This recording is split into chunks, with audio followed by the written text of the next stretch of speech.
Welcome, everybody. We are here together with you, encourage each other with Jason Angelette and my good friend Brian Butler. Today's episode is Family Dinner Goodness. We have it as top 10 best practices to really take advantage of that great time together as a family. But we have a few more than that. Actually, we have an extra 5, so we're going with 15. So, Brian, we got a lot to do in a little time. But let's first start off with why is this so important? Why is the dinner table such a great victory for families to really work towards having that time together for a meal?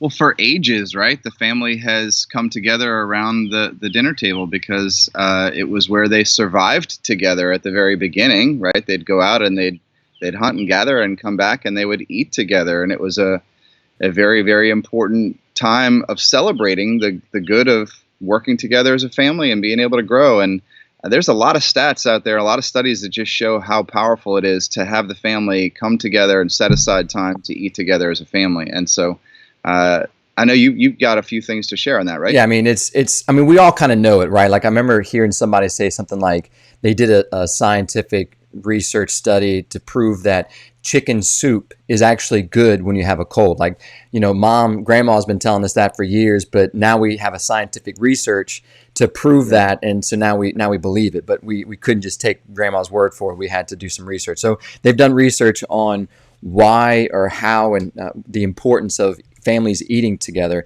And this was one, I mean, you can just Google this real quick, and there's so many things that pop up, but this is goodnet.org.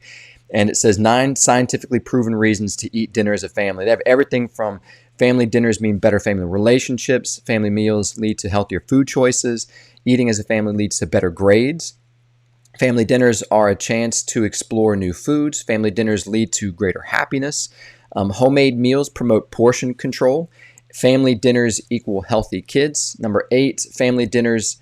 I got somebody calling in on the phone while I was trying to make that list. Number 8, family dinners relieve stress. And number 9, eating at home saves money. So, I mean, there's so many wins that we have when it comes to, eating together as a family, scientifically proven. I think, we see this so much in our Lord, like eating with the sinners and the tax collectors. I mean, even to the Last Supper. I mean, food was very important. It was, food was the thing that broke our relationship with God. And then Christ uses himself and gives himself in the Eucharist as food that we restore our relationship with God. So food and that time together is not just fueling the fire, it's something of building relationships.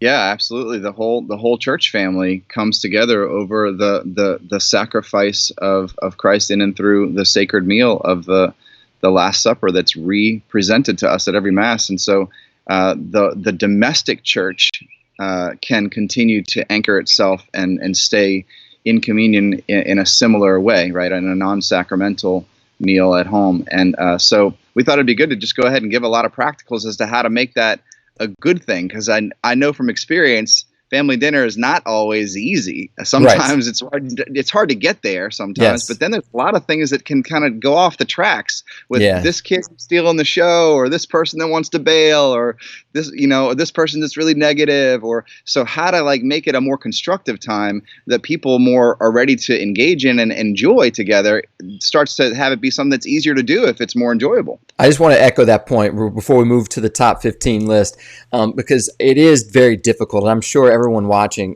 you know the difficulty of just getting the kids together for something like whether it's prayer time together or even a meal time together.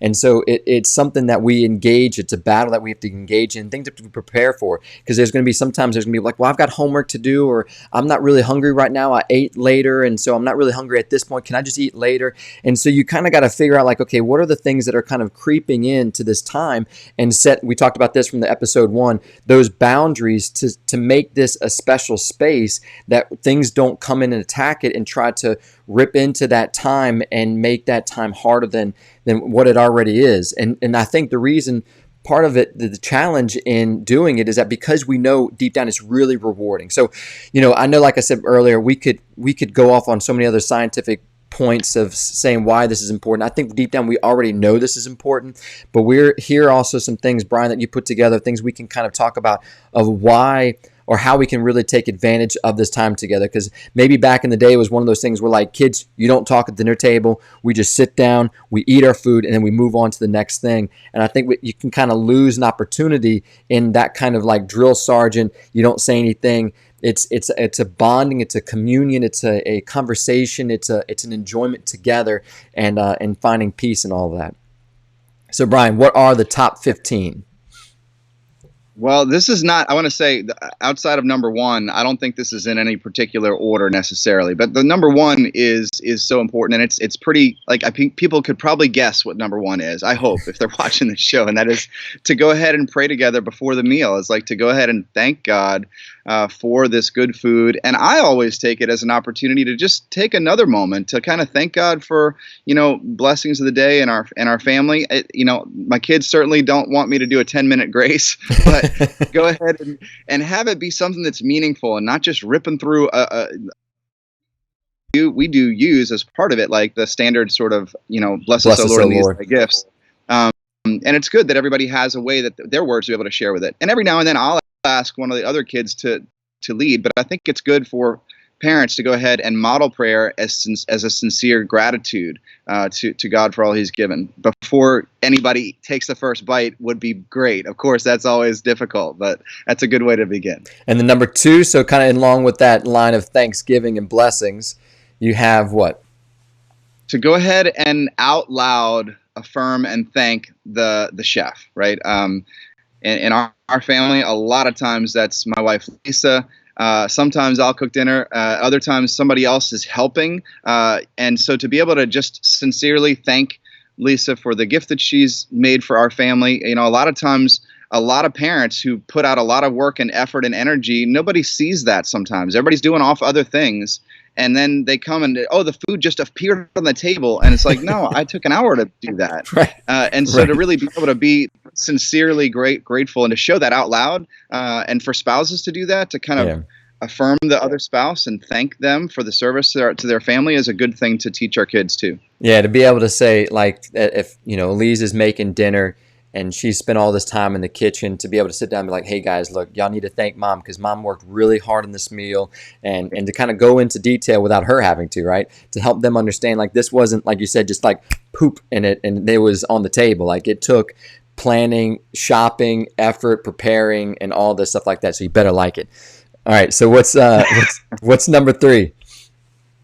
Number three is something that we've done for a lot of years, and it's I don't even know where I first learned this. So I think it's not new. I know there are people that do it. It's we just call it high point, low point. Mm-hmm. And so it's like share the best thing from your day and share the lowest thing from your day, something that is difficult from your day, and that can become challenging sometimes if people are not in a good mood. They don't want to share. Or maybe they want to share their 17 highest points, and it's like, no, we need to give everybody a turn. Right. But it's something that everybody has a voice at the table, and we can start to truly interact and engage with what happened during our day and be able to empathize over the things that we were maybe challenging and to be able to celebrate the victories. One of our retreats, Deacon Terry and Dottie Maneri, they talked about they did this, and they do this at their dinner table, and they did it when the kids were little.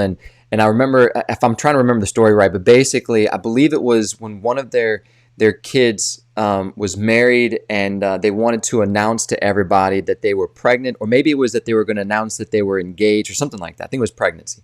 And they got to the table, and dinner was served, and they were kind of like waiting. They're like, so we're going to do highs and lows? And because that's what they did. They called it like highs and lows. And so that as they were going, they used that as their opportunity to share with everybody that they were expecting. So it was something that was very memorable for them, and it was something that they did as a family, and it was a beautiful thing. So number four. Number four, we were doing this one a lot this past year, and especially the last few months with the quarantine. And it's like, what have you learned today, right? Mm-hmm. School looks different for our kids right now. They're doing stuff from home, but hopefully we're still learning something. And it doesn't have to be something incredible, but something that you learned today. And everybody can share something on that. And it's beneficial to relearn the things that we all forgot about from fifth grade. Or yes. No, so that's great. So that's a good. Yeah, I love this because the conversation here, what we're talking about, for those who might have just jumped in, I mean, we're talking about taking advantage of the meal table to be able to sit down together, and we know the research is strong to support that this is important. It just takes a lot of effort and planning. Just as you plan the meal, you need to kind of have to plan everyone coming together at the dinner table. I've heard of a family where dinner was a difficult thing, and so they used breakfast as their chance for the whole family to get together. So we have to be kind of creative of how we're going to be able to do this, but really to make that a sacred space of time in your family. And then what Brian will bring to the table is things that we can be doing together to really take advantage of that time versus it just being like just sit down, eat your food, and let's get to the next thing. So it's not just about like everybody being physically there at the table. There's some opportunities that we can kind of creatively think about of how we can take advantage of that time. So Brian, we did top 1, 2, 3, and 4, and now we're on 5. 5 is reading something together. So we've done more of this again in the past like 6 months probably, and I've found how it seems like maybe like a duh, we should have been doing this a long time ago, but reading about the lives of the saints has been something so beautiful because their lives were crazy. Like their lives were not the normal stories when you hear of the incredible things that happened and the incredible ways they loved God, served other people. It's inspiring. And so to see your kids' eyes light up like they did what? Like it's a beautiful thing. Recently we read one about Father Emil Kapaun, who's not a saint yet, but he's a Korean war hero, and he was a chaplain. And there are miracles that have happened, and acts of courage and selflessness and sacrifice, and it was intense. Now my kids are a little older, so that was we were able to read most of that one together. But it was inspiring. And now we're working on one about St. John Paul the Great, who died in 2005. And even though he's like one of your heroes and mine, Jason, Absolutely. like our kids like have no idea about what his life was because he died before they were really paying attention or alive. So yeah, no, exactly. So all right, number 6. have a night when the kids prep the whole meal. Now, granted, that's challenging, and you got to set aside some time either to them let them do the whole thing or to help them do the whole thing. And I mean, start it from the beginning. Like if you do have the opportunity to let them pick the menu and let them even go to the store with you, or and then be able to come home and actually value the whole process, start to see what mom and dad do all the time. Yes. And then really put themselves into it and be really proud of like what it was that they accomplished, and learning to be able to be helpful in the home certainly goes a long way when kids are starting to be able to do that instead of just saying like, Mom, how long do I put the macaroni in for? And like if they really start to learn, then it's something beneficial not only in the present but for their future as well. During this quarantine time, there was one meal that Bella, my oldest, she got this recipe on how to make Chick-fil-A chicken. And so she got the recipe. I went out to the store and she told me which ingredients I needed to get. I brought it in and she made the whole meal. And we had sweet potato fries that we made in the air fryer, and we used the air fryer for the chicken. And the kids really loved it. Everybody was impressed. And actually, she's done it a couple of times. But this was, just like you said, it was an opportunity where she kind of took ownership, and she was very excited about it. We were all very excited about it. And the kids still talk about it as being one of their most delicious meals. So what's number 7? Number 7 is a quarantine favorite right now, and something we're really doing sometimes more now that I don't think did before, and that is to go ahead and do a Zoom family meal with another family member or with somebody else, like our kids' grandparents or something like that. Let them sit down and eat, and we sit down and eat, and we've got a computer at the end of the table, and we're kind of getting a chance to share dinner together, even though we're not able to be together.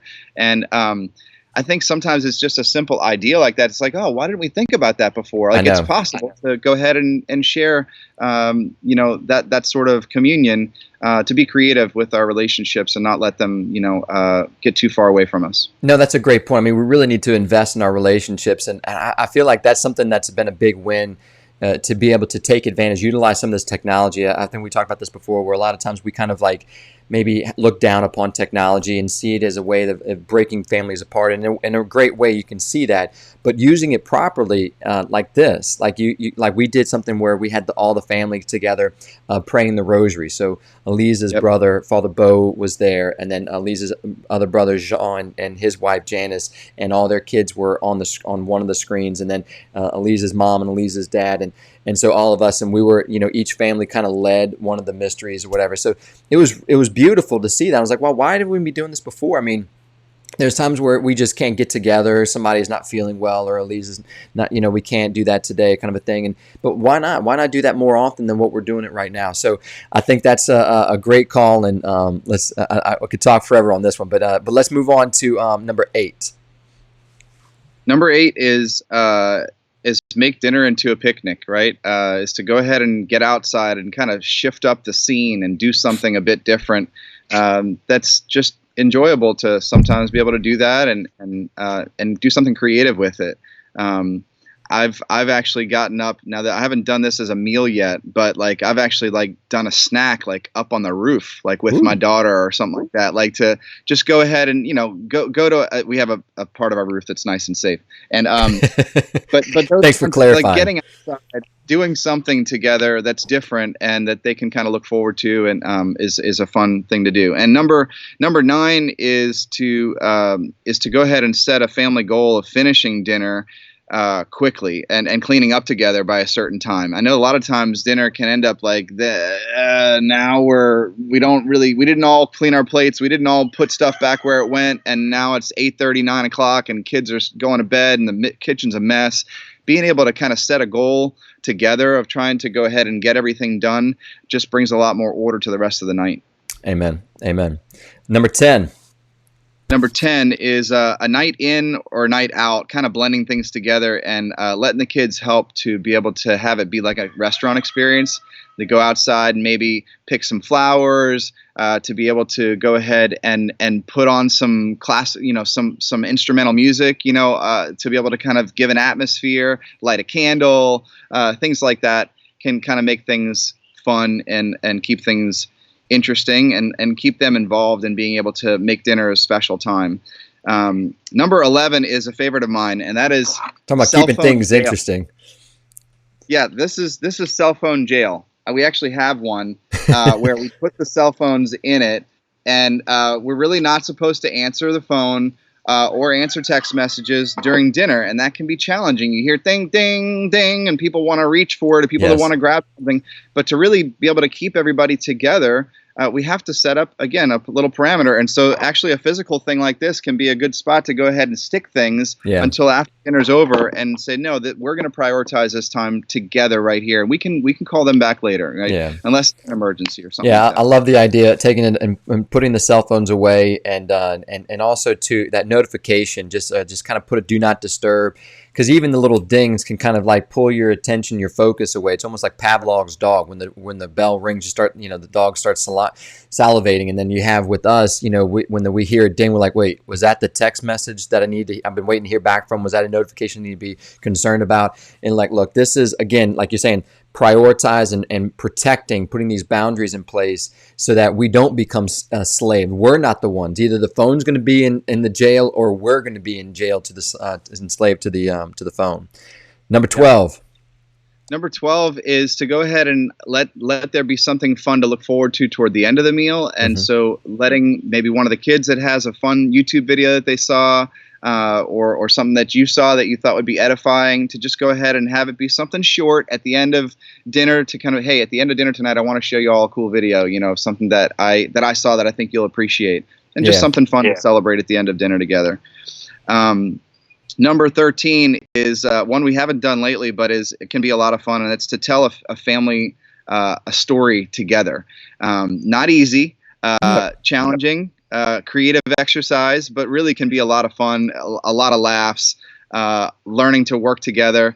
So somebody starts a story and says a sentence or two, they're making it up, and then they say, and pass it on to the next person. And then that next person, and it's really fun to see older kids and younger kids kind of like the silliness of the story starts to go all different directions, and it can just be a lot of fun.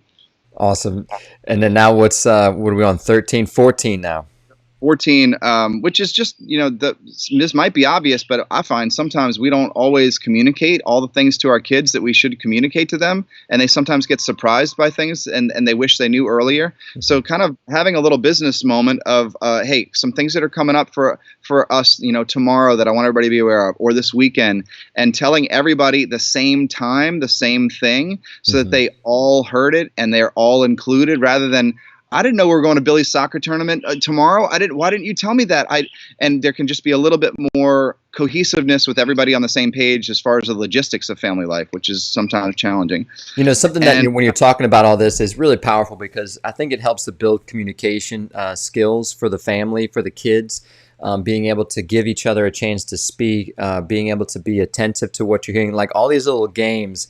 I always think of of Karate Kid, where there's all these little exercises, right, and they're teaching Daniel-san something, and it's like everything that you're pointing out here.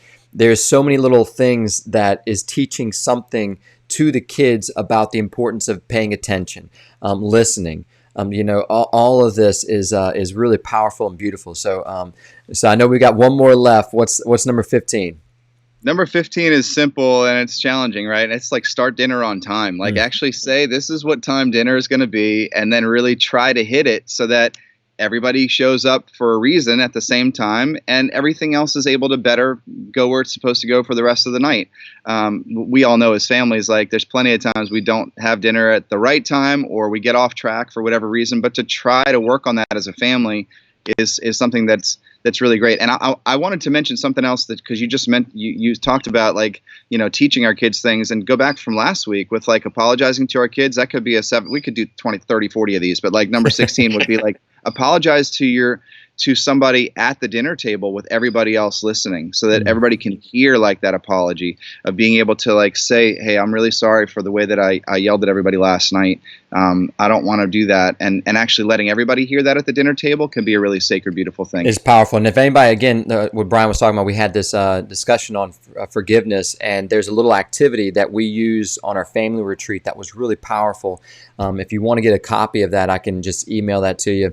But it's a little PDF, and it's a one little sheet, worksheet that you can do as a family to kind of help foster forgiveness as a family, and to encourage that opportunity to say, I'm sorry for, and then the other person not saying like, oh, don't worry about it, I'm okay, but be able to say, I forgive you and I love you.